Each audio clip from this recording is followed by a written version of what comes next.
Well, welcome everyone who's joining us on the Winning Together podcast, where the clinician and the coach, we tackle recovery, we tackle feeling good, finding hope, helping others, being there to experience a life that you want to experience.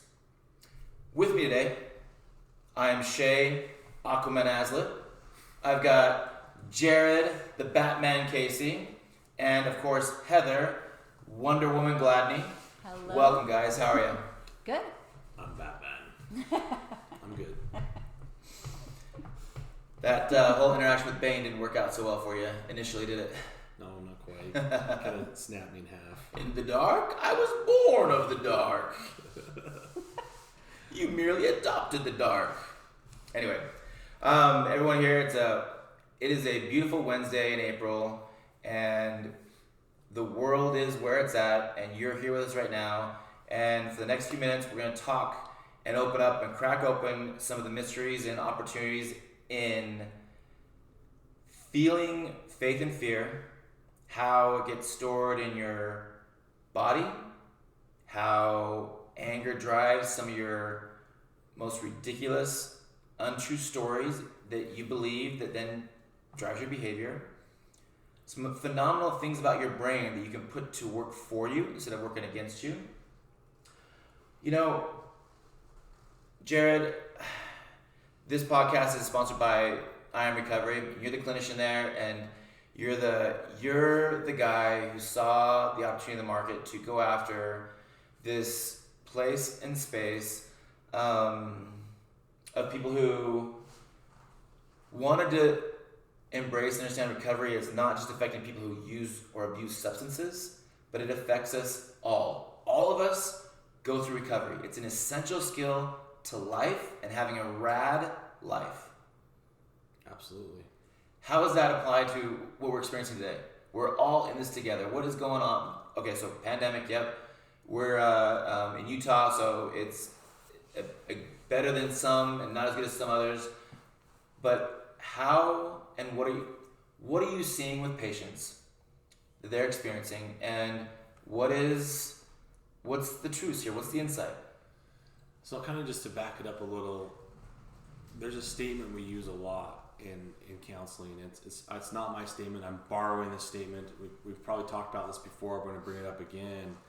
But it's a statement that we use. Repetition is the mother of learning. It is. It helps us understand where we're at in our mindset, if we're ready to change or not change. And this is the statement. The world is exactly as it should be. Oh, yes. You have brought this up. I love it. Now, 2 months ago, we may have felt a little bit better about that statement. We might have felt a little more grounded about that statement. You know, the average person might feel like, yeah, things are good right now. Today, it might shake us a little bit to hear that statement. It might make us think twice. Yeah, why should it be so unknown now? So there might be unknown. There might be a lot more fear. But the world is exactly as it should be. You know, we've created this world. We've done things in this world, whatever, however you want to do that, or you can even make it more small. My world is exactly as it should be. I'm living in the present. I'm living with what I have. This is what it is. So our clients have to ask that question. We have to ask that question. And I know, Heather, we'll probably talk about this a little bit further down the podcast, but we're talking about how, like, if we're a little shaken, it's a little bit hard for us to necessarily be that great support for our clients. So we have to be good with that statement in ourselves. We have to find that peace and that grounding as well. You know, I think that's what's so great about opportunities where you put yourself in a position where you got to lead. It's on you.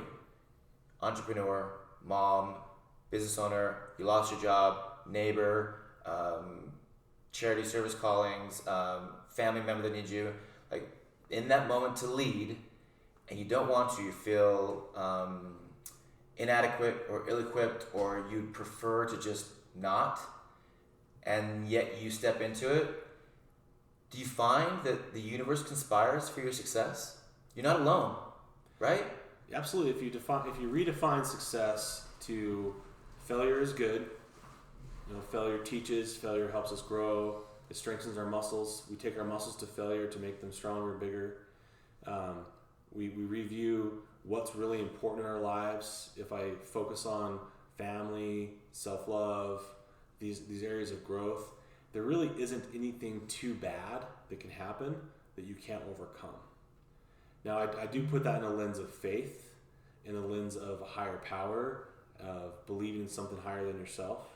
I feel like that lens gives me strength, that just about anything I can imagine can happen, and I can still make it through it and have growth. So I appreciate you putting that in. I mean, you're a pro. You're a tremendous, therapist of what you do. I'm the coach. I'm going to tell you right now, if you're not putting something that's bigger than you in front of you to drive forward, you are not going to confront the pain. You're not going to try and make the sacrifice.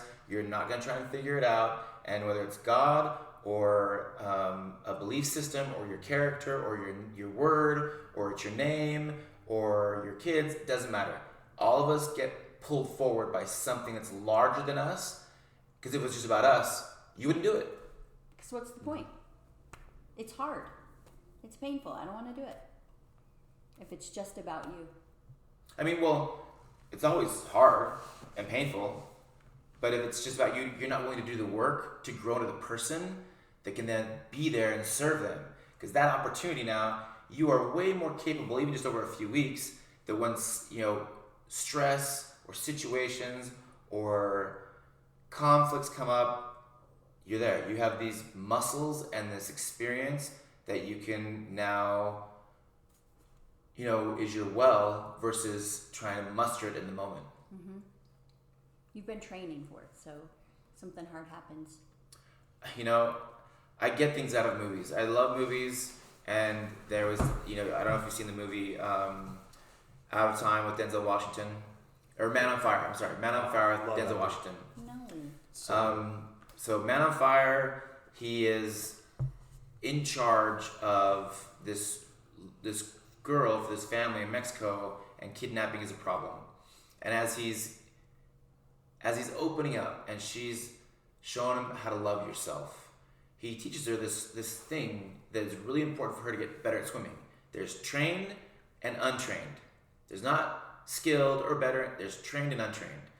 And I brought that up in a group this week, that the only difference between where you're at in your life and the life you want is training. That's it. Trained or untrained. I love that movie. So good. I'm going to watch it. That sounds good. Okay, so Heather, tell me what's showing up for you. You meet with clients, you do groups, you are working on you're doing your own heart in your life, you've got daughters you're raising now. What are the things that have been coming up for you this week? Well, I think one factor that is affecting many clients and my own kiddos are, when this is over, like when the coronavirus is over, then I'll start looking for school or looking for this or start training for it. Yeah, when it happens, when this is over, then I can start dealing with life, and so you're kind of in this stagnant state right now, and that can be really so unknown and so debilitating almost, where you get in the habit of just not having to. The atrophy without the structure is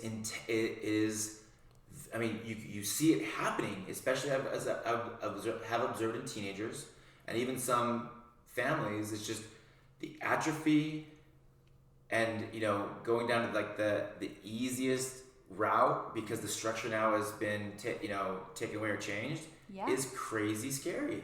Because you are scared and you have this fear, and so it feels safe to just go and watch Netflix. It is safe. Yeah. It's responsible. It's helping Netflix stocks, that's for sure. My brother sent me this imagery, or whatever you call it, of this guy on a couch drinking a beer and watching TV. Yeah. And it says like lazy person. And then one week later, coronavirus, responsible person. Yeah, you're not going out, you're not... Exact same picture. My teacher always said I was going to be a huge failure, and now look at me now. I'm saving the world. Yeah. And I think if you don't have a desire to kind of, well, let me take this back. Everyone's got a desire to progress and move forward. But the little truth that's embedded in that makes seeing how it's getting in the way of your progress sneaky and tricky. And the entropy, it's not so, you don't see it, it's not so bad. You're not in the hospital, or your family's not dying, or you're not out on the street per se yet. Right. So it's really hard. It's like smoking, right?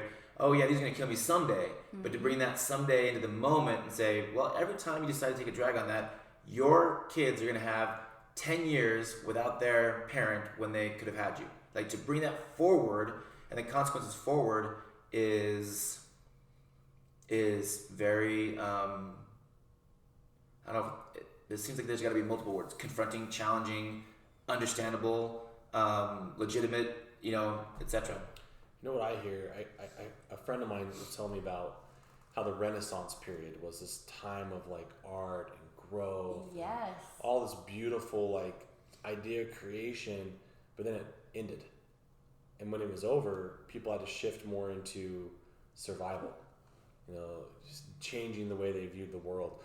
Those who still kept their mindset in the Renaissance period, they didn't make it. They didn't adapt. Entropy got them. They fell victim of it. Their empires fell. Adapt or die. Adapt or die. And I don't know if people realize this yet. We've talked about this a little bit before. We're in a state of change right now that we have not seen in our lifetimes. Massive. In our Renaissance period, even if it's not completely over, it's over for a while. And we have to adapt and live now in the present. The world is exactly as it should be. And I will be happy now if I choose to be. I choose to do things. I won't be happy when my classes come back, or when, heaven forbid, basketball ever comes back. That was my Renaissance period, be able to enjoy that. So I see this as an opportunity for us to move forward. Yeah, when you were telling me kind of what you're seeing with your daughters and whatnot, the yeah buts came up to me like, yeah but, yeah but, yeah but, okay, and like let those go. They're not serving you. Right. So talk to me a little bit about how that ties into, often people think, oh, well, the economy's bad, and therefore I'm going to act a certain way.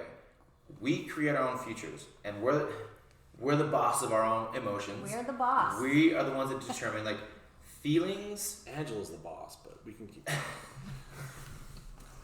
Touche.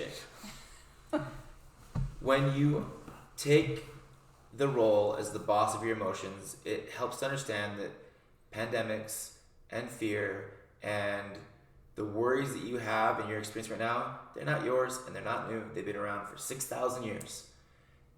And you get to choose how and what you do with that, and what your body and your mind chooses to focus on, because what you focus on expands. I love how you say you get to choose, not you have to make this choice, because that can feel really overwhelming. Well, I don't know what the future's going to hold. I don't know if I can get a job back. I don't know what's going on. But you get to make a choice to be happy in this very moment. That comes up a lot with people who are struggling with the I should. Well, I should do that, and I should. And, Don't should all over yourself. My kids really want me to be around, and I should be a better dad. Yeah. No, it's your choice. Right. You choose. You get to make this choice. Mm-hmm. The universe has blessed us with innate instincts that will serve you tremendously well right now. Jared, share that little tender experience you brought up as we were prepping. I had an opportunity to have kittens this week. It's, well, your cat did. My cat, yeah. Yeah. I personally, Thank you.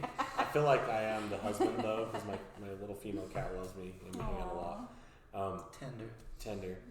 But she came up, she sat next to me. She had her babies a couple nights ago, and I've never seen kittens born before. And I watched her have one kitten. She cleaned it, she nurtured it, she cared for it, and then another kitten. It was like this slow, natural process of her just going through one at a time, caring for them, nurturing for them. And I was just, it awoken a part of me realizing like animals know what to do. They have it in their DNA. It turns on. This kitten didn't have a father helping her. She didn't have some instructional book to teach her how to be a mom. Like, she just used her base instincts, and she's a killer mom. Just awesome mom, super sweet, and just doing so good. And it helped me kind of remember, like, if I just trust the process, I have internal instincts. I have gifts handed down to me from my ancestors. We have support, we have family, we have friends, we have so much knowledge that's just there that we can forget about or not realize is active in our lives when we let the fear kind of take over. And we try to rush and we try to control the situation. She was just there, just being a new mom, just was able to enjoy it fully. So present. Yeah. It was funny too, my son was watching with me, he got out the iPad and he was recording and trying to understand it, and he fell asleep watching it, and he woke up in the morning with a kitten like up on his chest. And it freaked him out. It was 4:30 in the morning. He's like, there's a cat right here. And not like the fluffy, cute one from the Charmin commercial, right? This is like the one that actually just came out. This is the alien. This has like fluids on it. He's like, it's gross. Real reality, not Instagram. Yeah, exactly. Trying to find his milk udder or whatever. Udders, yeah. I think they're teats is the official term for Teats, milk tots. producing. Yeah. So what's bringing this into an example, Claire? What's an example that in your own life where you've found yourself resisting the instinct that you're blessed with and to just do it, or going with it? I just think of going against trying to do it all on my own. That's a good one. That is a good one. I've got this, I figured this out, maybe my ego or my pride or resistance to ask directions or resistance to ask the Home Depot guy where the L joint is, and I end up looking for an extra 40 minutes. And what you play this whole scenario in your head instead of just being present. And so from the smallest to the biggest things, when we trust the process of life, we realize we're supposed to do this together. We're supposed to utilize each other. We're supposed to be social. We're supposed to have a higher power of connection. Utilize those systems and grow. I think that's an example for me. Is I'm trying to get better at adapting more quickly, failing fast, looking at failure as positive. The faster I fail, the faster I grow, and allow these other sources to help me. So can you restate what that phrase you said, but can you take out the word try and just put I am? I am failing fast. I am growing. I am letting other people help me. Yeah. There's a big difference when we put in, I'm trying to learn the lessons that, from nature around me, but I am learning the lessons from life around me. And it really, kind of one of the ideas that we were talking about before too is if you focus on being fearful, you'll attract fearful things and you'll act in fearful ways and you'll get fearful results.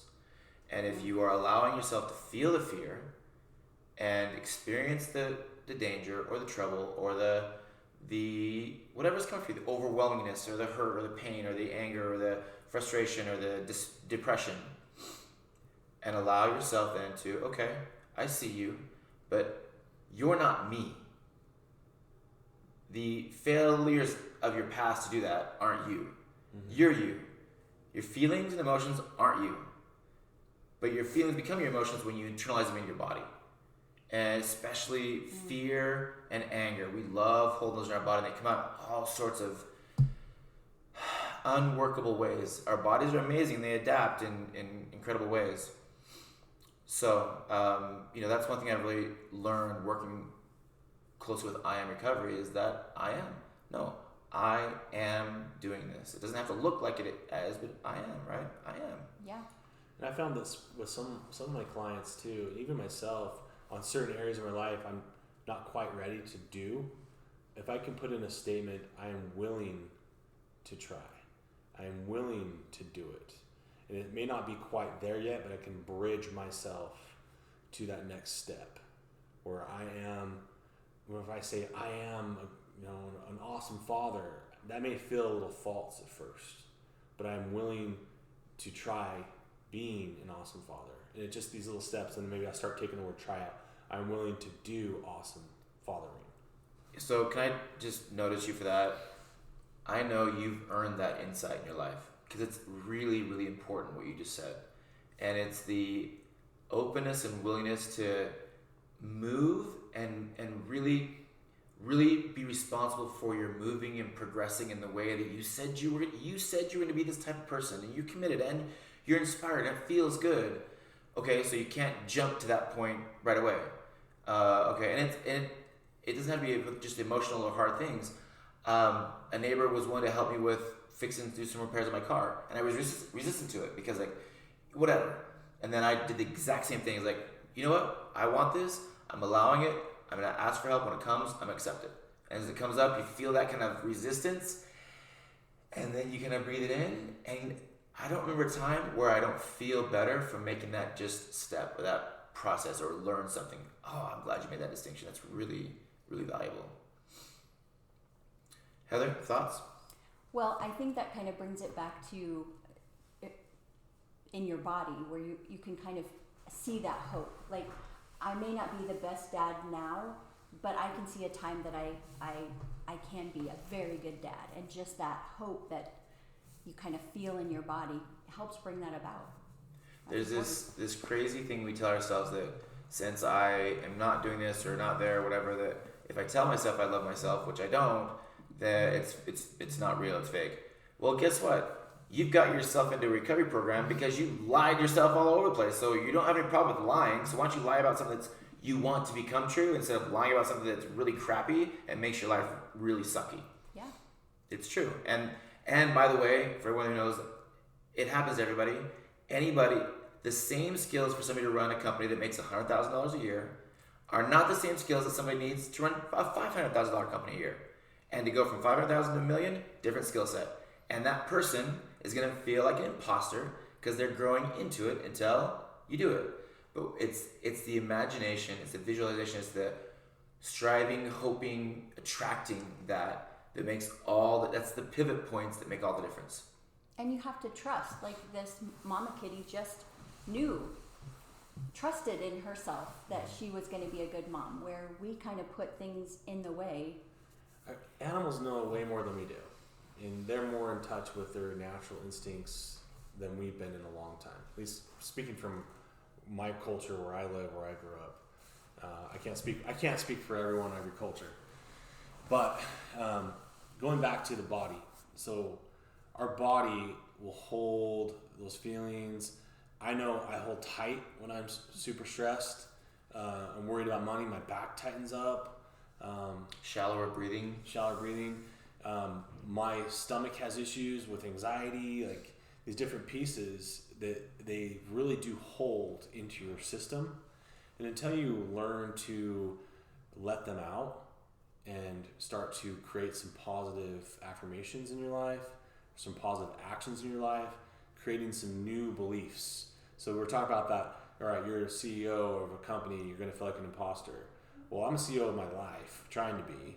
I want to do something better with my life. I'm going to try to model some heroes out there and create something a little stronger with my life. Yeah. And that may take some time to really feel comfortable, but it's that uncomfortable space that we grow. That you're growing in and you become what you see that you can be. That's a beautiful thing. I love when my clients go from saying, oh, I could never do that. I could never do that. Just this week, it was doing a yoga class. I could never go and do a yoga class with a group. I couldn't do it. I'm not going to do it. I could never jump in 40-degree water and sit there Heck for yeah! 5, 10, 15 minutes. Woo! You know, whenever I hear the word never to, I always just throw in this statement now. Never's a really long time. Yeah. Yeah. And that promotes like that. some curiosity. I like that. Yeah. Why am I saying never all the time? I like to add the end. I could never do that. And I'm going to try it anyway. And I love it. maybe I could. And or not yet. Yeah. These statements that we say or these feelings that we feel, I'm so nervous, and I'm going to do it. It's freaking cold out here. I'm not getting in water. I'm not going to do it. Put that in reference. I mean, you guys did a cold dip this weekend. Awesome. I recommend it to anyone. Some of the team here at the Winning Together podcast, we've been practicing. We've been doing cold work. So we've been doing cold showers and cold swims, and we invited people we care about, and they were curious and they were willing to do something that's uncomfortable, because you know when you do something that's uncomfortable and good, that it's going to bless and benefit and give you momentum in every other area of your life. And it was together, and it was fun. And when we've jumped in cold water together, no matter how long somebody's been in there, or what their commitment was, or what they're trying to get, or whatever, I don't remember ever somebody saying, "Wow, that was a really sucky experience. I'm never doing that again." Yeah. Only I've ever heard from myself and those around me is, "Wow, that was awesome. Yeah. I feel really good." Well, what about, why don't you share with the one client we had, we won't say the name, but has been struggling with depression and kind of in a locked down loop of negative feelings and thoughts. Do you remember what he said after his cold dip? Were you there? I don't know if he told you or you. Well, he said, you know who I'm talking about? I think so. He's the one who said, "I'm going to go up. I'll go with you guys, but I'm not going in." He told Making all the excuses person in the told world. their spouse, I'm going to go, but I'm not going to get in. And then he ended up getting in, and his whole week, it's like, I've been able to face things that I never thought I could do, and because he was trying to examine if it was because he did something that he said he was going to do. He saw that Definitely maybe I part of could it. do this, and he did it. So he was living his integrity. He did what he said he was going to do. Or if there was some medicinal benefit of the cold, There is. that actually, and I don't think it really matters to him what But it's the the reasons mental. were. It's that you actually chose to do something tremendously uncomfortable, and you did it. And if you can jump in cold water by choice with some people that you admire and respect, what can't you do? What can't you do? Nothing. And he's taken that that's created so much momentum for them this week that has been inspiring. And I like how you said them, because it wasn't just this person. It was their spouse. It was their children who noticed this, and then they brought that back to group, and that inspired others. And so it is them. Well, let's look mentality. at how that frees the body too. If we take emotions are trapped in the body, you go in and have a positive experience with the body in a cold position, and you come out and what do you call that? Hammerjacking? Jackhammering. Jackhammering. Well, the Navy SEALs, that's what they call it. Yeah. I mean, your body's shaking jackhammering, and yeah. shivering, and most experiences where you're shaking and shivering are probably coming out of a fear position. I almost drowned, I almost froze to death, and I'm just doing that. This is coming out of a growth position. So you're shaking, you're pushing, you're letting go of that fear or that hard that you were struggling with, and now you can reassociate that with something good. It's not the avoidance of stress that gets us where we want. It's the pursuit of practicing stress and recovery, and understanding that stress is there to help you grow or learn or do beyond where you're at right now. That's just stress. So now you're taking something that before you put yourself in a situation where you were using drugs, you were taking money from people, you were hurting people you cared about, you were running from the law. That's stressful. And it's creating these negative consequences in this unworkable life. And now you're taking that same willingness that's already in you and putting something that now they're calling on jobs, they're being nice to their spouse, they're really excited to be around their son, and they cannot stop talking about how proud they are of themselves in a way that's not putting down anybody. It's I love being me. I just love who I am. I love who I'm choosing to be. And you love to be around that person. I mean, that's just so infectious. So if we all had a little of that, Well, we do. what It's fucking practice. world it'd It's be. trained. Thich Nhat Hanh talks about that as being the shade tree that shades others. So you attract that. They want to come sit in your shade. They want to be close to you because of the way you're presenting yourself. That's while you're telling us that, I thought of the Giving Tree, that book, and seeing that kind of in a different perspective. That you think you're giving and you're less, but you only become more. The shade, by giving your shade, You don't stop growing because the sun isn't like taken away. You just become bigger and greater and more of who you're the tree that shades. That's more of who you are. So let's bring this home and wrap it up. Here's an interesting take on kind of what you guys were bringing up. We're in this pandemic and we see situations and the yeah buts and I don't want to do it. Is there are no problems. There are only situations. There's no problems. There's only situations. This is just a situation. And if it's just a situation, choose to be a problem solver and problem solve. And promise me and Jared and Heather and yourself to not do it alone. Don't ever do your life alone ever again. We win together. That's how we get the big wins. Every single thing we talked about today has happened because it was a team. People around us were willing to help and we let them in or we gave our gifts and talents. We win together. Trust the process. I love that. Trust the process. Final thoughts, Heather? I love it. Okay. Everyone have a fantastically good, day, but I want to encourage you to attract the type of day you want by thinking about it and deliberately acting in that way. All right, guys. Cheers. See you later.